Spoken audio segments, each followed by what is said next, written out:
waxay ka caawinayso waxaanay ku shubaan dhalooyin oo fara badan iyo mindheer hoolaad iyo mindheer iyo oosus iyo balaayo jooga barabiyo feeriska loo qaadi karo waa ka dawladda federaalka Puntland waxaan ku codsanaynaa madaxweynaha Saciid Abdullaahi Dani nadaafadda waana horta lagu dadaalaa udurkan horta soodana Allah naga qabto teed kale nadaafadda tooroboor zaid boqolkiiba biyi wasaqda ay iska soo shubaan wadada ana laga qabtan taasna ogolnaay ma garatan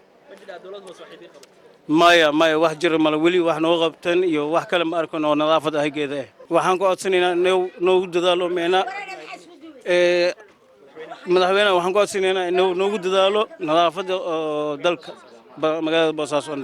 waxay bixiyaan iyo wax kale ma toona ma hayno meena ma garad toonka hayno ma jirto laakiin hadda waxaan ku codsanaynaa madaxweynaheena waxaan ku codsanaynaa inuu wax noo qabto oo gacantiisa Saciid Abdullaahi Dani inuu wax noo qabto oo gacantiisa noo fidiyo insha Allah waxayna siisay ilaa hadda ma hayno waxna ma siiso waxna kama hayno ilaa waa ka maya waa ka waxna soo gaari ilaa hadda nadaafad oo ka sheekeeyo ama udurka ka sheekeeyo ama faafiya ma jiro oo dawladda hoose اللهم صل على سيدنا محمد وعلى آله وصحبه وسلم waxaanu ka codsanaynaa dawladda sharafta leh iyo dhammaan madaxda dawladda kulli waan salaamaya salaan ka bacdi waxaan ka codsanaynaa MTS-ka haanta ku taala ee Toloboro ee dilaacsan ee lagu gubo aagooyinka